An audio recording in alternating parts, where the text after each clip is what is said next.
Maar goed, as jy wil, kan jy saam met my lees na Jesaja, uit Jesaja hoofstuk 38, saam lees, die baie bekende gedeelte wat verwys na die wondergenesing van koning Hizkia. As 'n mens daardie paar verse lees, kan 'n mens ook 2 Konings hoofstuk 20 lees, dieselfde teksverse, vers 1, 2 en 3. En ek wil doelbewus nie stil staan by vers 4 en vers 5 wat die antwoord is van die Here nie, maar kom ons lees saam. Nou in die dae, weet as 'n mens baie keer so 'n teksvers begin met die woord en waarom en daarom, dan moet 'n mens gaan kyk wat het in die voorafgaande hoofstukke gebeur om regtig te verstaan waarom so 'n teksvers so afskop.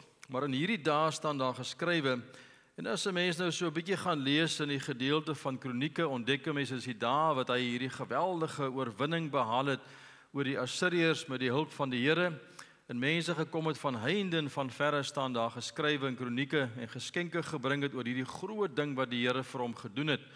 En toe het hy so 'n bietjie hoogmoedig geraak, en toe raak hy nou siek. So in die dae van die oorwinning, en die mense wat kom kuier het, staan daar geskryf in Kronieke, het koning Hizkia dodelik siek geword, en die profeet Jesaja, die seun van Amos, het by hom gekom en vir hom gesê, so spreek die Here, gee bevel aan jou huis, want jy sal sterwe en nie lewe nie. En toe draai Hizkia sy gesig na die muur, en hy het tot die Here gebid en gesê, ag Here, dink tog daaraan dat ek voor U aangesig in trou en met 'n volkome hart gewandel het en gedoen het wat reg is in U oë, en Hizkia het bitterlik geween.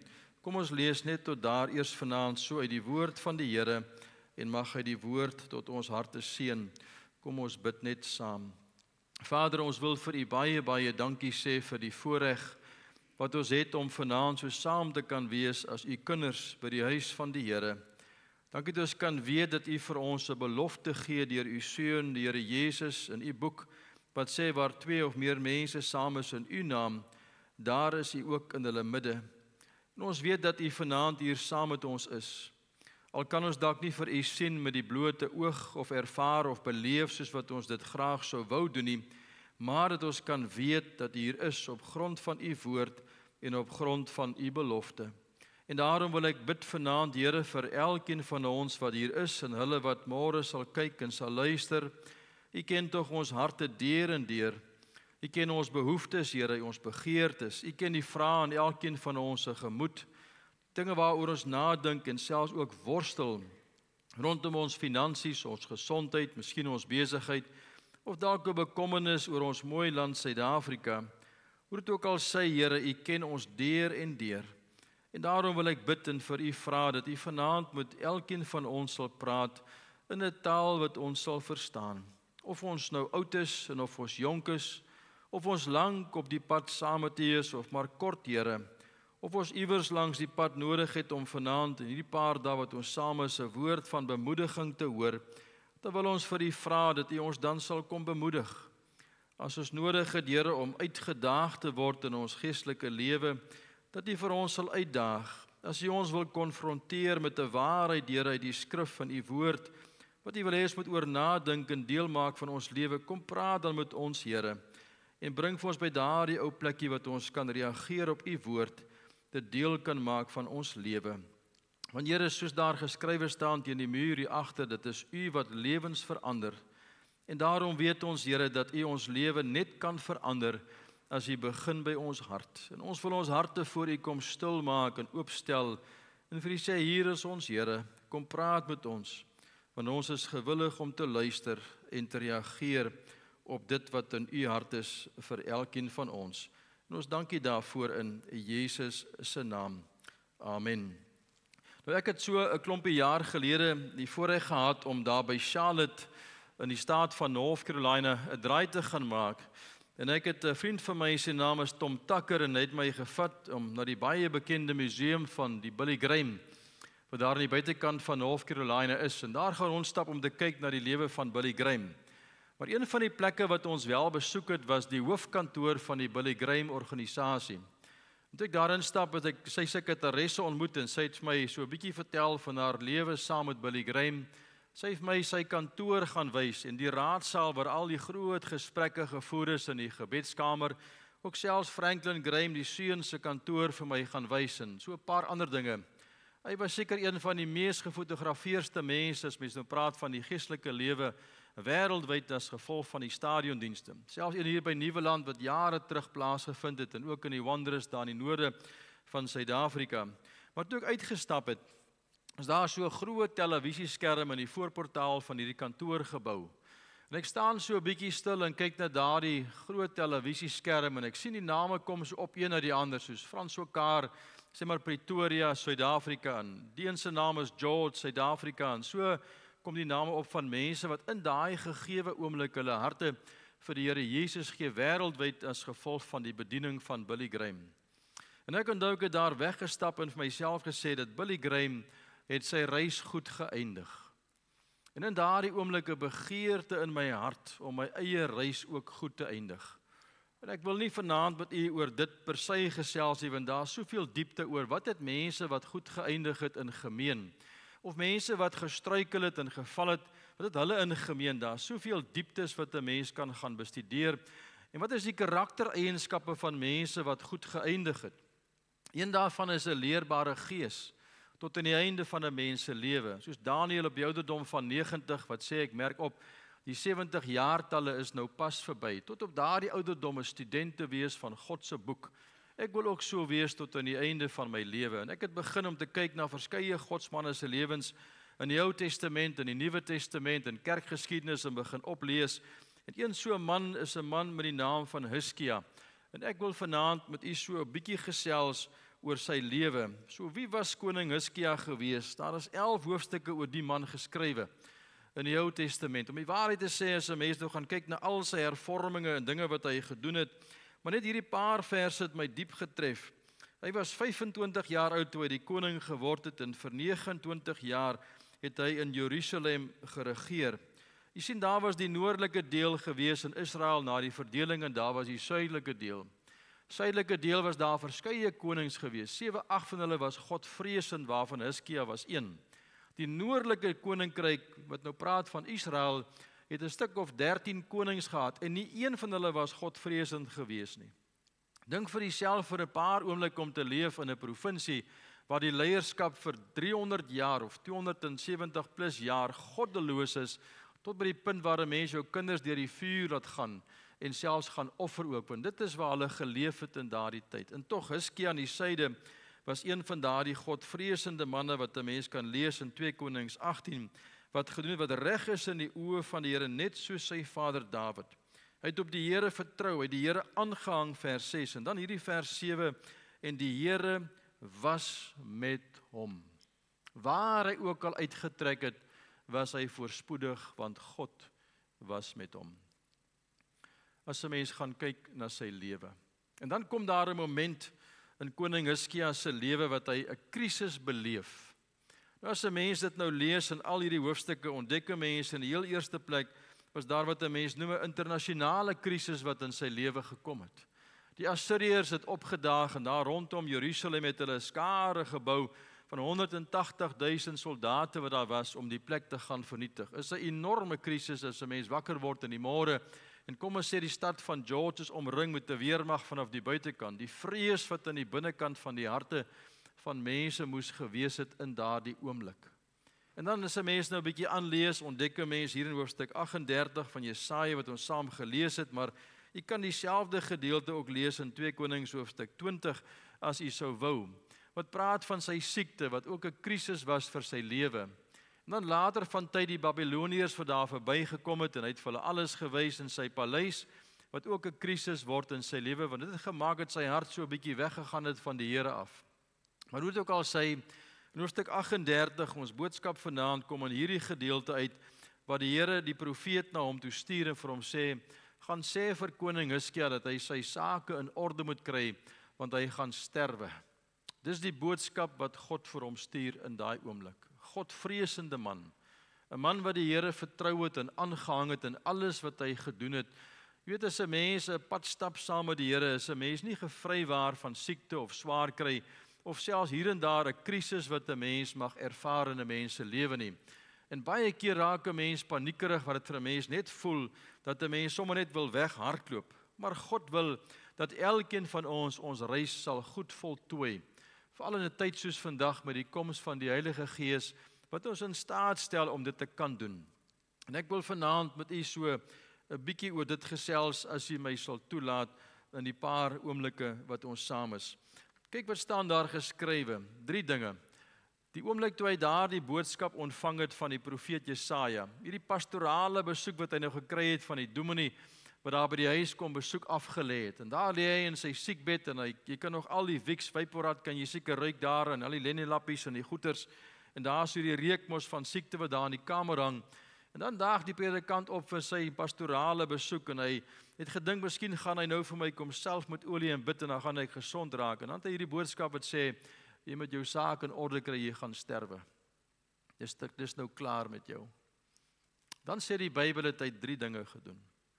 En ek wil graag met u vanaand oor dit gesels. Dan vanaf môre aand gaan ons stil staan by hoofstuk 38 verse 4 tot so aan die einde van vers 17 tot en met Woensdag aand, so die Here wil. Paar gedagtes wat ek met u wil deel uit hierdie gedeelte uit. Heel eerstens lees ons staan daar geskrywe, hy het die volgende gedoen. Hy het so gelê op die bed en Jesaja het hier langs hom gestaan en vir hom die boodskap gegee. En hy het sy rug gedraai op Jesaja en hy het gekyk vir die muur, daar staan daar geskrywe, hy het sy rug gedraai en gekyk na die muur. En toe het hy begin om te praat met die Here, deur die aangesig van God te soek. En ek het myself die vraag gevra, maar waarom het hy dit gedoen? 'n Paar praktiese gedagtes. Ek dink hy wou net bloot alleen gewees het. Jy weet, as 'n mens dikwels slegte nuus ontvang, wil 'n mens net alleen wees om dit te kan verwerk. Ek onthou eendag toe 'n vriend van my sterwend was met kanker, daar in Pretoria Hospitaal, het ek bloot net daar by hom gaan sit. En ons het nie eers met mekaar 'n woord gepraat nie, want ek sien hy wil net alleen wees. Maar ek sê vir hom, broer Etienne, hy kom sit net by jou. Ons hoef nie eers te praat nie, ek sit net by hom. En daar het ek by hom gesit vir 'n uur lank. Ons het nie 'n woord gesê vir mekaar nie, maar net gesit en gekyk vir mekaar. En weet, en as ek hier wegstap, dit sou die laaste keer as ek daardie gesig van hom gesien het voordat hy afgesterwe het. Maar ek dink die man wou net 'n bietjie alleen gewees het. Want die Bybel sê hy was dodelik siek, hy was eintlik besig om te sterwe, toe hy die boodskap gekry het dat hy sy sake in orde moet kry. En hy wou graag alleen wees, en ek wonder hoekom hy alleen wou wees. En ek het daarbo vir die geskrywe op die skyfie, ek dink hy wou perspektief kry. Weet jy wat bedoel ek daarby? As 'n mens nou vandag jou hart vir die Here Jesus gee, en Jesus kom leef in die binnekant van jou hart, dan is hy mos hier vanaand in jou hart, en hy is saam met jou elke oomblik van die dag. Maar as jy jou hart vir Christus gee, nou kom sekerheid van geloof in jou hart, dan word jou naam geskryf wat in die boek is, wat in die hemel is daarbo. Is dit nie waar nie? En daarom leef 'n mens eintlik op 2 plekke gelyktydig. Hier onder op die aarde in George waar ons vanaand is, maar ook in die hemel gelyklopend daarbo deur die Gees. Ons leef op 2 plekke voortdurend as 'n mens 'n kind van die Here Jesus is. En daarom as 'n mens dit begin verstaan 'n mens hoe Jesus dikwels bid met die Onse Vader wat sê, Vader, laat U wil geskied hier op die aarde soos wat dit in die hemel is. Met ander woorde, daar presies dieselfde beginsel as Jesus oor dit gebid het en dit vir sy disippels geleer het, want jy leef op 2 plekke gelyktydig. Fisies vanaand hier, maar geestelik geregistreer in die hemel. En weet jy, dikwels as ek vir ons mense vertel van die binnekamerlewe, en ons praat bietjie oor die binnekamer, en ons doen kursusse oor die binnekamer oor naweke, dan praat ons dikwels oor die realiteit van die binnekamer. Wanneer 'n mens stil word voor die aangesig van die Here, kom jy in kontak met realiteit. As 'n mens stil raak voor God, dan kry 'n mens God se antwoord en God se perspektief oor dinge wat besig is om te gebeur in 'n mens se lewe. En daarom wanneer ons stil raak voor die Here, kom jy in kontak met realiteit. En dan kan God vir jou verduidelik waarom dinge gebeur en wat is besig om te gebeur in jou lewe en hoekom dit plaasvind in 'n mens se lewe. En as 'n mens nie 'n binnekamer lewe het wat jy in kontak is met die Here nie, sal jy nooit perspektief hê oor wat is tans besig om te gebeur nie. Want God sê mos vir ons in die boek Jesaja dat ons weë is nie sy weë nie, sy gedagtes is nie ons gedagtes, hier staan daar geskrywe in hoofstuk 55. En daarom is dit so belangrik om te gaan stil word by die een wat jou lewe hou in die holte van sy hand, om vir jou te sê presies wat besig is om te gebeur en hoekom, soos in die geval van hom. En daarom het hy gebid. Weet jy hoekom het hy gebid? Want die Bybel sê hy het die aangesig van die Here gesoek. En ons gaan nou daaroor praat, want die Here is naby. Dit staan mos geskrywe in Filippense 4 vers 5. Jy weet, dikwels haal 'n mens vers 6 aan tot by vers 7 en 8. En dan moet 'n mens eintlik aangaan tot by vers 9 ook, maar dan vergeet ons van vers 5. Want daar staan geskrywe, want die Here is naby. En omdat hy naby is, sê hy, wees nie besorg oor enige ietsie, maar in alles laat dit deur middel van gebed en smeking bekend word by die Here. En dat die vrede van God jou hart en jou sinne bewaar, want God is naby. En daarom lê die man en hy draai sy rug op die profeet wat daar staan en hy kyk, want hy wil alleen wees met God, want hy weet God is naby, God is by hom. Hy het nodig om perspektief te kry en daarom praat hy met die Here deur middel van gebed om vir die Here te sê, maar dit is wat in sy hart is en wat is besig om te gebeur en hoekom vind dit plaas? Hoekom noem ek dit vanaand vir u? Want u sien, ons leef in 'n tyd waar daar soveel dinge is daar buitekant. Hulle praat van 5 tot 6% fake news wat 'n mens van lees daar buitekant. Daar word 200,000 Facebook pages per dag geskep wat fake is. Hulle praat van letterlik biljoene sosiale media netwerke daar buitekant wat 'n mens daar kan gaan kyk. Hulle sê letterlik 5 tot 7% van ons praat van 7 of 8 biljoen mense. Mense wat selfone het en verskeie goeders wat gebombardeer word met nuus wat nie waar is nie. En daarom is dit nodig so dikwels om te weet as 'n mens rondom jou kyk, veral nou met die koms van die AI gaan dit nog baie erger word in die wêreld of die politiek hier buite in Suid-Afrika of wat ook al besig is om te gebeur, die vraende mense gemoed. Want hoekom sal 'n mens dan nie bang en benoud wees as 'n mens skielik afgelê word by jou werk en jy's te oud om weer werk te kry of die kleur van jou vel is nie reg nie of jy bevind jouself in 'n liefdelose huwelik wat jy glad nie kan uitkom nie of dalk een of ander krisis wat 'n mens kan deurgaan, daar's niks wat jy daaromtrent kan doen nie, dan het ons nog die wonder daarvan dat ons kan weet dat God is met ons, hy is saam met ons, hy is by ons elke oomblik van die dag en ons kan ons rug draai op alles en ons kan bloot opkyk na die een wat in beheer is van elke faset van ons lewe. Jy weet, 1 jaar daar by Lichtenburg opgetree en toe kom daar 'n vroutjie na my toe te sê sy, jy moet my help.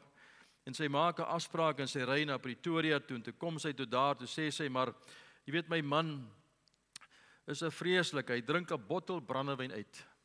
En as hy opstaan in die publiek en vir mense kliphard vertel wat hy vanaand by die huis met my gaan doen as hy by die huis kom vanaand.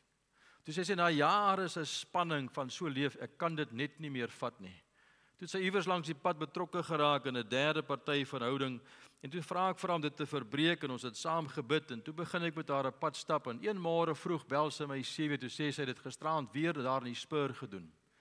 Toe sê kan ek jou wegvat vir 'n paar oomblikke net van jou man af om 'n bietjie perspektief te kry, dit 'n plek te kry van heling. Toe sê sy nee, ek kan dit nie doen nie want wie sal my man vertel van die Here Jesus? En ek onthou so jare wat daarna het ons 'n naweekkamp gehad daarbo in die Waterberge en ek en Oscar wat hier gebly het in Hart in Oudtshoorn of nee in Mosselbaai omgewing. Ons het 17 huwelikskampe saam gedoen. Hy het gesing en ek het lesingkies gegee daar op 'n wilsplaas in die Waterberge. En 1 jaar toe skryf die man en vrou in daar van die Noordweste. En daai naweek kom daardie man by die liewe Here uit. En hy gee sy hart vir die Here Jesus as gevolg van die getuienis van sy vrou in daardie oomblik. Want sy het daar bevind presies waar God haar wou gehad het, in die midde van 'n krisis en moeilike omstandighede. Maar haar rug gedraai op dit wat sy ervaar en beleef het, eintlik in haar geestesoog en opgekyk na die een voor wie se aangesig sy staan in daardie oomblik om perspektief te kry en te weet dat as ek my man sou los, wie gaan hom vertel van die Here Jesus in daardie oomblik? Want jy sien, terwyl ons deur moeilike dinge gaan, het ons die wonder van gebed om te kan stil word vir 'n paar oomblikke en te kan praat met die een wat in jou is en by jou is elke oomblik van die dag. En tog is dit iets wat skaars geword het in Suid-Afrika. Is dit nie so nie? Heel dikwels vra ons vir gebed, maar ons bid nie. Terwyl ons eintlik kan stil word voor die aangesig van die Here, want God is naby, dat 'n mens sy perspektief kan kry as hy met ons praat. Dan as 'n mens kyk na die tweede punt, dan lees ek in dieselfde versie, maar as 'n mens kyk na die teksgedeelte staan daar geskrywe, het hy gesoek om met 'n skoon gewete voor God te leef in daardie oomblik. Maar as ek die teksvers lees, dan is daar soveel diepte verpak in die teksvers. Gesoek om met 'n skoon gewete. En daar's verskeie woordjies in die teksvers wat eintlik aangrypend is.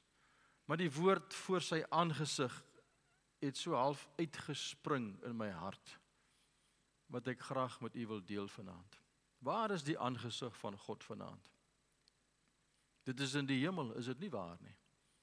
Die Bybel sê mos in Psalm 33, dat God kyk vanaf die hemel na die mense, kinders op die aarde, om te sien wat in hulle harte is in daardie oomblik, en wat ons doen.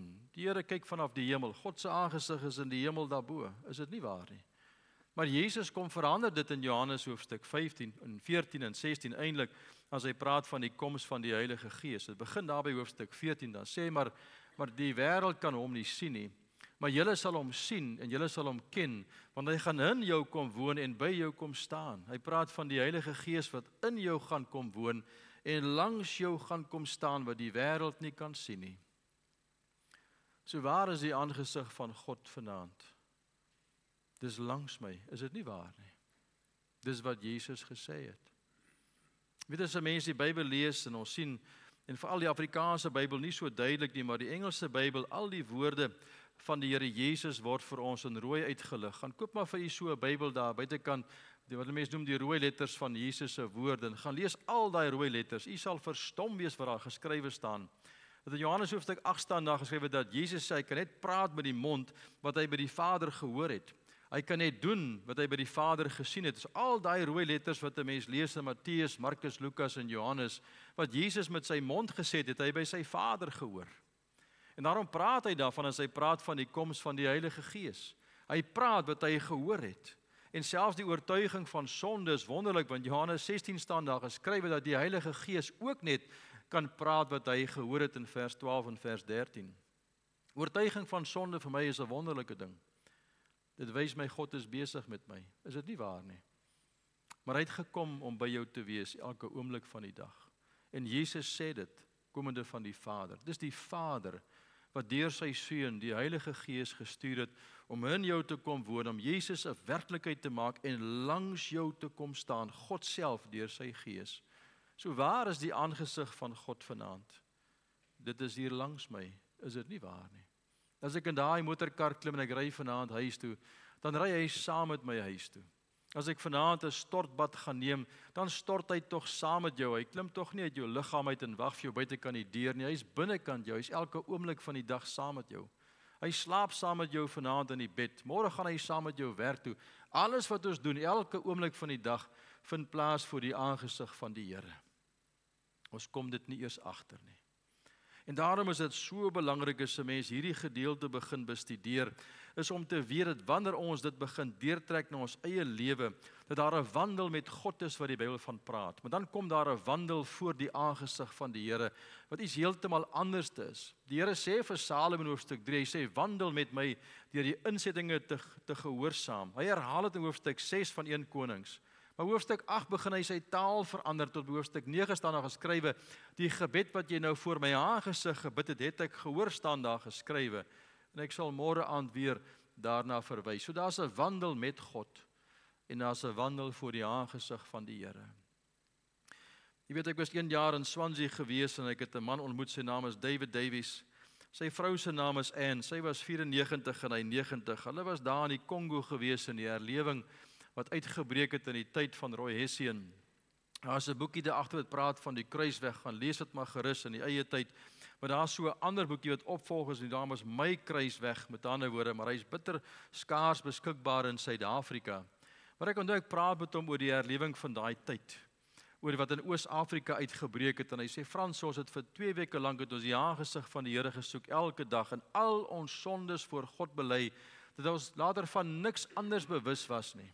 Maar toe kom daar 'n oomblik, sê hy, wat ons bid vir herlewing, wat die Here so naby gekom het in ons ou groepie wat gesoek het na sy aangesig, dat jy jou hand so kon uitsteek en vat in die teenwoordigheid van die Here, want hy was so 'n werklikheid gewees, want ons het geleer om voor God se aangesig te leef oomblik vir oomblik. Nie Sondag na Sondag in die kerk nie, maar oomblik vir oomblik. Wat sal nie gebeur in Suid-Afrika as kinders van die Here begin leef met die wete God staan langs jou nie? Want dit is eintlik wat dit is dit nie waar nie? Dink jy ons sal na dieselfde gemors kyk op die televisie waarna ons kyk, met vloektaal in, of selfs op Facebook, en verskeie goed wat ons so dikwels kry. En ek probeer nie vanaand dat u skuldig voel oor dit of wetties wees. Ek wil net vir u wys, ons het so ver afgedwaal, nie van God se hoë standaard nie, maar net bloot van 'n lewe van intimiteit, om ingestel te wees op die een wat langs jou staan, om sy stem te kan hoor en te kan weet hy is by jou. Kyk wat sê Hiskia. Hy sê ek het my hele lewe lank gesoek om met 'n skoon gewete tussen my en God niks nie voor die aangesig van die Here te leef elke oomblik van die dag. Wat sal nie gebeur as ons so begin leef nie? Daar sal nie diefstal wees in Suid-Afrika nie. Daar sal nie 'n gelieg en bedriegery wees, 'n dokumentasie wat ons voltooi nie. Ons sal die pad eerlik en opreg stap, is dit nie waar nie? Weet nou die dag toe ek daar by Laaiplek gaan optree in die begin van die jaar, was ek besig met 'n reeks dienste gewees en ek het 'n kursus gedoen oor leef in kontak vir die naweek daar by die NG gemeente. En op pad soontoe het ek eers opgetree by die EG Kerk in Tygerberg. En ek ry en ek raak later so moeg want ek het 'n baie slegte nag gehad die vorige nag en ek weet nie hoekom nie. En ek stop sommer daar buitekant, net aan die ander kant Eysterfontein. Is daar so 'n engine garage met 'n hoompie en ek stop met die kar en ek wil net vir my 'n koffietjie gaan koop en maar ek het eintlik nie gekyk na die padkaartie, want van daar af na die gastehuis waar ek ingeboek is, was net 8 km. Ek kon net sowel maar aangery het, maar ek het nie. Maar ek stop daar en ek sit so rukkie in die kar en wag en ek maak my deur oop en toe ruk daar 'n ruk van die kar uit, sy deur uit my hand uit en hy slat die kar langs my. En ek sien my kar, die huurmotor, keer niks. Maar die oom langs my het 'n duik in sy deur. En nou moet ek by die kerk kom om te gaan preek. Ek sê, Here, U het dit nou toegelaat om te gebeur. Ek stap daar by die winkeltjie in, by die hoompie en ek probeer kyk wie min of meer se kar gaan dit nou wees en ek sien niemand wat ek dink wie se kar dit nou gaan wees nie. En ek sit en wag in daardie huurmotor vir 'n uur lank. En ek gebruik maar die tyd om my boodskap voor te berei vir die aand. En so na 'n uur kom daar 'n man en 'n vrou uitgestap. En ek sien hulle kom na die kar gestap en ek klim uit en ek sê vir hom presies wat het gebeur. En hy sê, ja nee, dis 'n groot skade die. Ons begin so 'n bietjie gesels, soos 'n lidmaat van 'n gemeente daar iewers in die Kaapstad se omgewing. Ek het vir hom so 'n paar boeke gegee om te lees wat ek in my boektafel gehad het op daai oomblik en hy is daar weg. En ek vertel dit eendag vir iemand in Amerika. Hy sê, Frans, jy moet net 'n nota los en gery het. Ek sê nee. Jy sien ek wil met 'n skoon gewete voor God staan eendag. Is dit nie waar nie? Waar is die aangesig van die Here? Ek lees die verhaal van 'n jong dominee daar in die noordelike dele van Alaska en Anchorage. En op 'n dag toe sy ou vroutjie daar weg, daar na die winkel toe om 'n paar inkopies te gaan doen en hy dink dis nou sy kans en hy gaan sit daar voor die rekenaar en hy maak die skerm oop en kyk na so 'n paar prentjies van mense met min klere aan. En toe kom sy skielik terug. Want sy het die beursie by die huis vergeet langs die rekenaar. En die skok en die afgryse in haar hart. En haar gesiguitdrukkings om te sien dit waarmee haar man besig was. Jy weet, as mens daaroor dink, dan dink jy weet, sou hy dit gedoen het as hy geweet het sy sou teruggekom het? Die antwoord is seker nee. Daar in Swansea 1 jaar het ek reeks dienste gepreek. Ek stop daar by 'n plek met die naam van Aberystwyth op pad na Swansea. En daar is so 'n bordjie opgeplak teen die muur wat sê koop 'n parkeerkaartjie vir jou bussie wat daar staan hier binnekant. En ek stap daar binne, ek sê meneer, ek wil net 'n parkeerkaartjie hê vir die bussie hier buitekant. En dan gaan ek geld trek by daai ATM masjien en ek gaan by daai Starbucks vir my koffie koop en dan gaan ek by daai plek brandstof ingooi en dan gaan ek ry na Swansea toe. Want ek daar ingestap kom met dis die motief van die hart. Daar is so lang ry mense voor my en ek kom uiteindelik daarvoor en ek sê vir die man, dis wat ek graag wil doen. Hy sê, meneer, dit is Saterdag in Wallis. Parkering is gratis. Nou ry ek daar weg, kom daar 'n vraag in my gemoed op, wat het nou gebeur daar by die treinstasie se parkering? Ek sê, liewe Here, niks nie. Dalk net miskien so 20 minuutjies of so van my tyd gemors. Vra God my 2 vrae met 'n teksvers. Weet jy wat is dit? Genesis 17 vers 1. Wandel voor my aangesig en jy sal opreg wees. Eerste vraag was gewees, hoeveel mense sal die regte dinge doen omdat die regte mense vir jou kyk? Ons manier van optree. Ons lees mos van sulke mense in die boek van Judas dat mense net vlei ter wille van voordeel, staan daar geskrywe, is dit nie? Maar die tweede vraag is die moeilike vraag. Hoeveel mense sal die verkeerde ding nie doen nie, as jy weet dat jy uitgevang gaan word? Maar daardie jong man het gedink, hy gaan wegkom daarmee, want sy vrou is nie daar nie. Maar hy het vergeet, as kind van God, so daar een in jou en langs jou, is dit nie waar nie. Is klaar uitgevang. Dis wat beteken Immanuel, God met ons, die verhoogde teenwoordigheid van die Here Jesus in 'n mens se lewe. Een jaar het ons 'n kursus gedoen daar in Brandfort, ek en Oscar. As sing hy, toe kies ons die tema Immanuel, God met ons. En ek preek die naweek vir die kappels 3 boodskapies en hy sing vir hulle. En ek begin die naweek en dit was eintlik 'n skok gewees op die sisteem van almal van ons wat daar was. Immanuel, God met ons, 'n verhoogde belewenis van sy teenwoordigheid. Ek sê vir die kappels, weet julle, as ek my hart vir die Here Jesus gee, waar kom woon Jesus? Hulle sê in jou hart en kom staan langs jou deur sy gees, is dit nie waar nie? En my ou vroutjie, Dorothea, het mos nou ook haar hart vir die Here Jesus gegee. So hy het mos nou ook in haar hart gaan woon en langs haar kom staan deur sy gees. En as ek dan nou kyk na my vrou, nou wie kyk ek nou uiteindelik? Ons moet so versigtig wees hoe jy omgaan met diegene wat God in jou toevertrou het, want God is binne hulle. Ons staan letterlik voor die aangesig van die Here, nie net hier nie, maar ook hier, is dit nie waar nie. Wat sal nie gebeur as ons begin leef in Suid-Afrika voor die aangesig van God nie? Dinge sal verander, is dit nie waar nie. Gesprekke by die huis, as ons droog maak, sal ons môreoggend dit gaan regmaak. Ons sal gaan skuis sê, jammer gaan vra, terug gaan gee. Hier, dis kan julle op pad daar by Port Elizabeth, is 'n plek met die naam van Dispatch. Daar het ou Sisiso Bengo 1 jaar 'n regsdienste gepreek met 'n tent, dat die polisie omdat weet en sê, moet tog net nie meer vir die mense sê, hulle moet die goed bring wat hulle gesteel het terug nie, want hulle 2 polisie hulle volgepak met gesteelde goed. Soos mense begin goed terugbring wat gesteel is, by die huise van mense, potte en panne en klere en ek weet nie wat alles nie.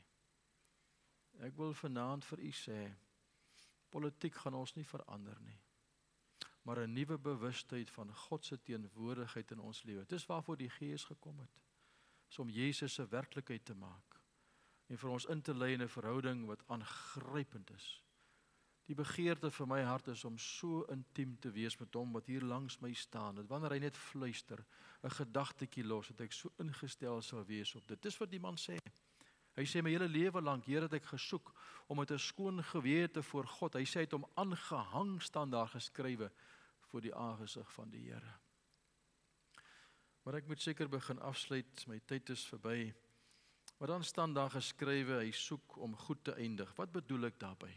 Vers 3. Daar staan geskrywe, en hy het bitterlik geween.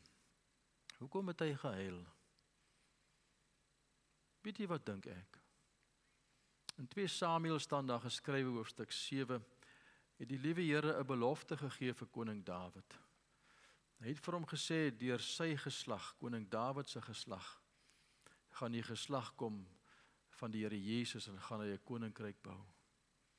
En uit Dawid se geslag kom Salomo, en na Salomo gaan die goeie so af tot by koning Hiskia. Nou hierdie man was 25 jaar oud toe hy koning geword het. En so in die middel van sy loopbaan as koning, het hy hierdie insident gehad. En ek dink hy het gehuil. Weet jy hoekom? Want hy het nog nie 'n kind gehad nie. En hy weet die belofte wat God vir Dawid gegee het, gaan nie waar word nie. Wat gaan beteken dat hy gaan sy reis nie goed eindig nie. Hy gaan die oorsaak wees dat God 'n koersaanpassing moet maak om 'n ander een te kies, waardeur die geslag, miskien die tweede lyn kan kom van Dawid se lewe, die geboorte van die Here Jesus. God se woord gaan nie waar word nie. En daarom het hy sy kop gedraai en gehuil, want hy het geweet, daar's goed wat nie afgehandel is nie. En toe huil hy. Weet jy, as 'n mens so iets ervaar en beleef, dan, weet as 'n mens dink aan COVID wat gekom het, en baie mense skielik weggeruk van ons af met die dood, of met 'n motorongeluk, dan is daar dinge wat 'n mens graag nog wou gesê het vir sulke mense, is dit nie? Om afskeid te neem, om dinge te sê vir mekaar wat dalk nou nie gesê is nie en wat nou iewers langs die pad agtergelaat is. Ons het dinge agtergelaat, ons het nie klaar gemaak nie. Billy Graham het sy reis goed geëindig. En ek het daar weggestap en toe kom Handelinge 20 in my hart op vers 24 wat sê, Paulus sê, die werk wat Jesus my gee het ek afgehandel. Ek het my reis voltooi. Ek wil ook my reis goed eindig. Jesus sê dit 4 keer in Johannes 7, hy sê, ek het Vader, ek het. Hy het sy werk om klaarmaak. Maar die werk is nie afgehandel nie. Ek wil vanaand vir u sê, ek weet nie, wat is die roeping wat die Here vir die kerk het in die gemeenskap nie. Behalwe die visies teen die mure.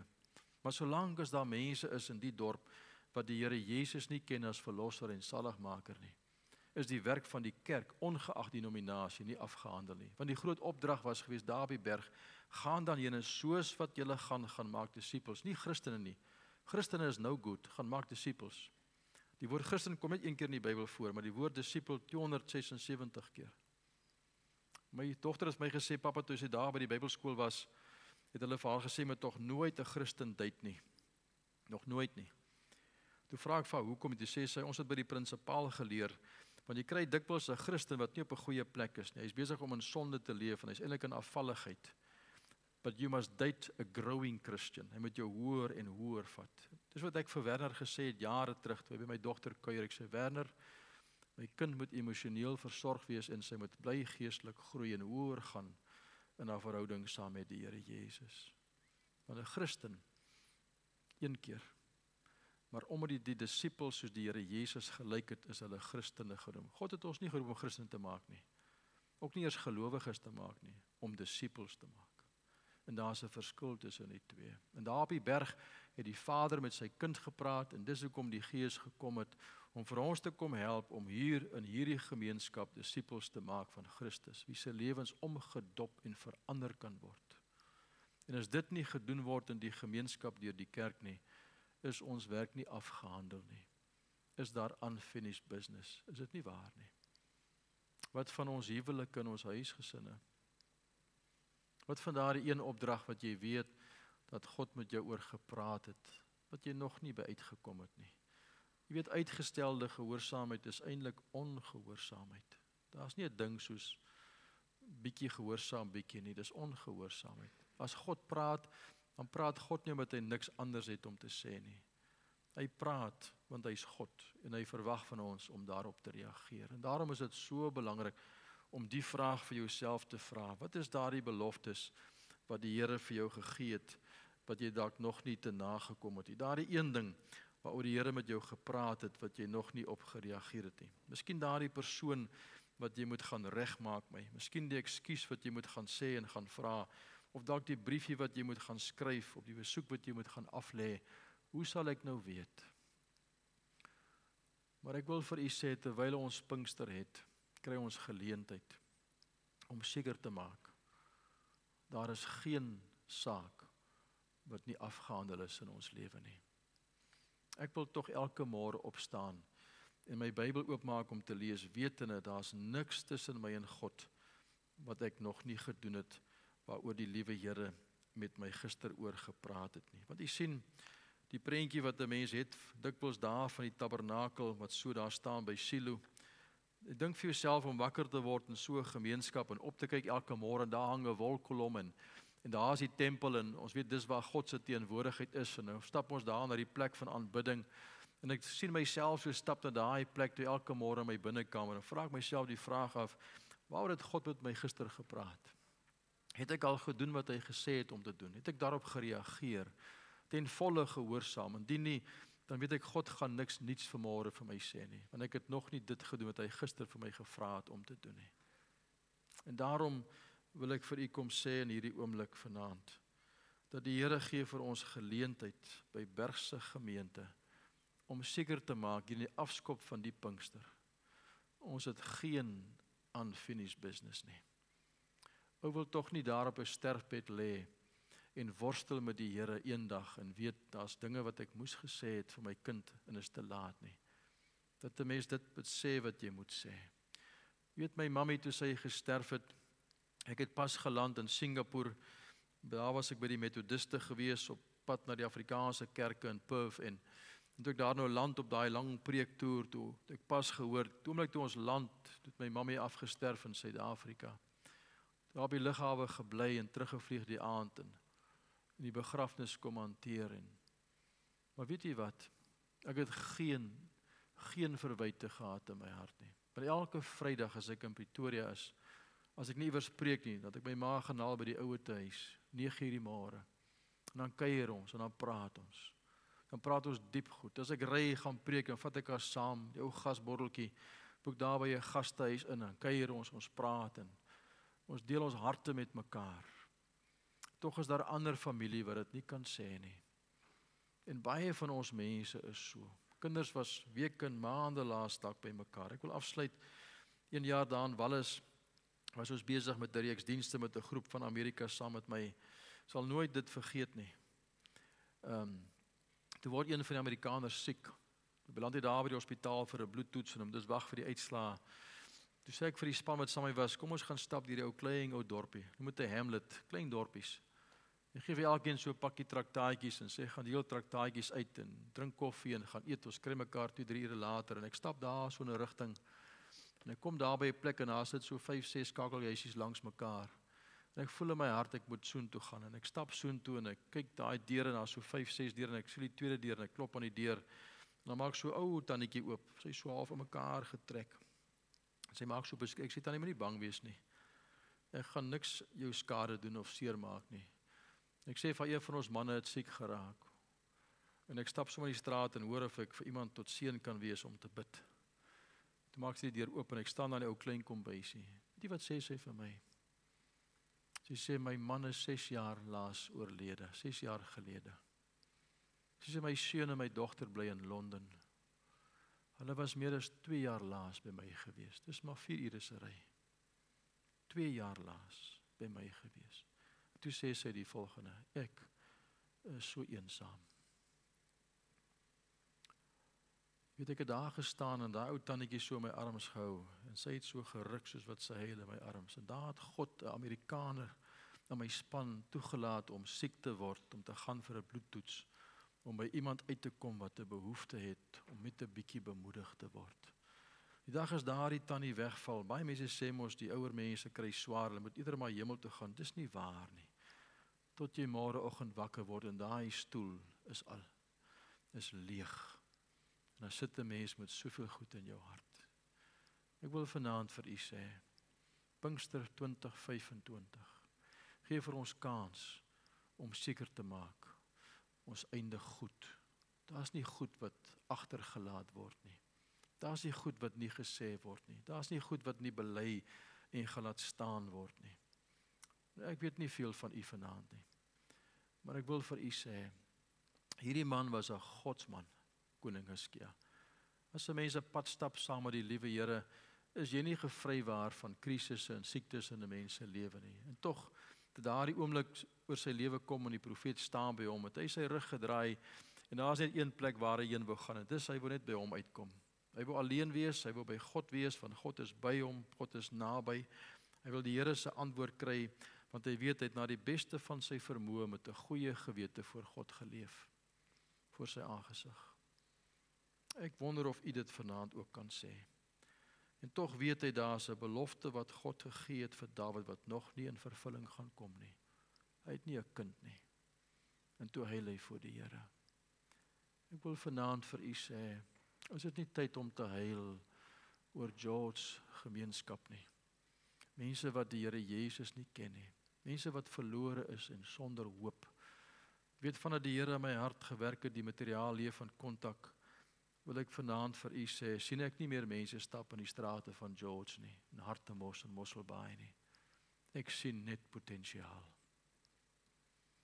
Want elkeen van ons is net 'n sondaar mens wat gered is, en wie se lewe verander is dit nie waar nie? En tog wil ek nie met God wandel nie. Ek wil by die punt kom waar ek voor die aangesig van God leef en wandel. Met die wete elke oomblik van die dag. Hy's hier langs my, hy's by my, hy's naby. En alles wat ons sê en wat ons doen, vind plaas voor sy aangesig. U kan tog nie vanaand hier wegstap en daar voor die televisie gaan sit en na goddelose goed gaan kyk nie. Of môre miskien op 'n manier betrokke raak by 'n ding wetende die Here kyk en weet. Daar's niks wat nie in die wêreld plaasvind wat nie voor sy oë plaasvind nie. Eendag gaan daar groot dinge in gerig gebring word in die wêreld. Soos daarbo kom, wil ek nie hê die Here moet vir my sê, François, jy kon maar hier kom sit het of naby my gewees het, maar omdat jy nie, ek wil my volle potensiaal bereik. As hy daai leer so uithaal in daai kabinet daarbo, en hy maak my leer oop, dan wil my lewe hier in die Afrika, waar ek bly, en my lewe daarbo moet so kan match met mekaar. Al kos dit dan om te buig voor God, en reg te maak, en weg te stap, en te laat gaan, hier op die aarde. En daarom wil ek vanaand vir u vra, is jy 100% reg met God vanaand?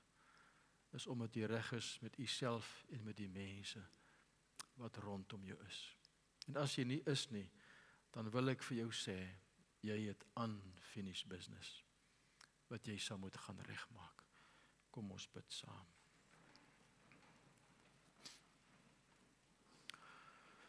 Here Jesus, baie dankie, dat ons vanaand 'n paar oomblikke gehad het, om te kan stil word voor u, Here, en so 'n bietjie na te dink oor hierdie godsman se lewe. En Here, daai teksvers in vers 6 wat sê, maar hy het die Here aangehang, en die Here het hom geseën, en was met hom in alles wat hy gedoen het. En Here, dis ook ons begeerte vanaand, dat ons ook ons lewe so sal inrig, dat die Here ook met ons sal wees. Ons weet hy is met ons, maar Here, ons wil dit weet. En soos wat hulle daar gesê het vir Abraham, Abimelech, toe hy sê, maar ons het duidelik gesien dat God met jou is.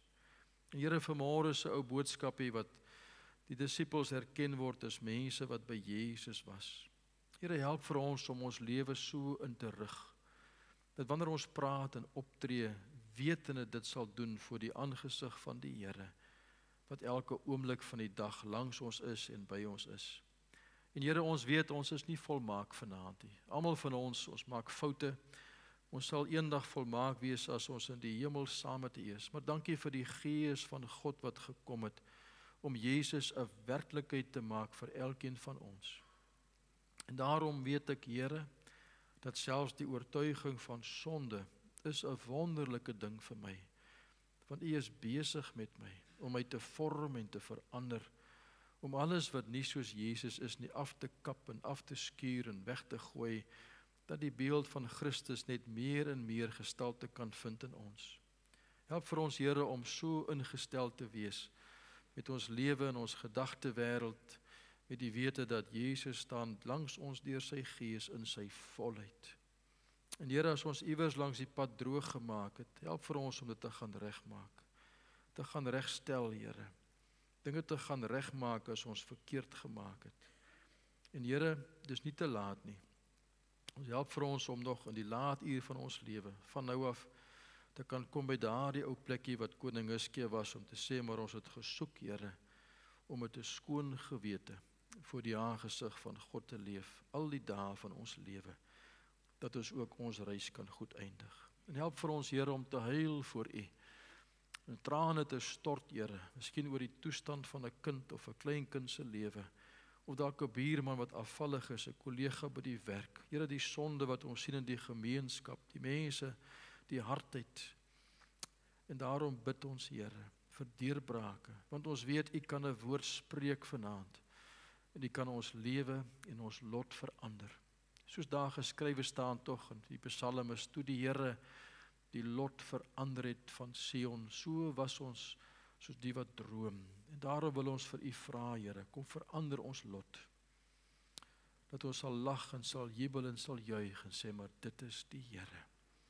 Maar help vir ons om goed te eindig, in Jesus naam. Amen.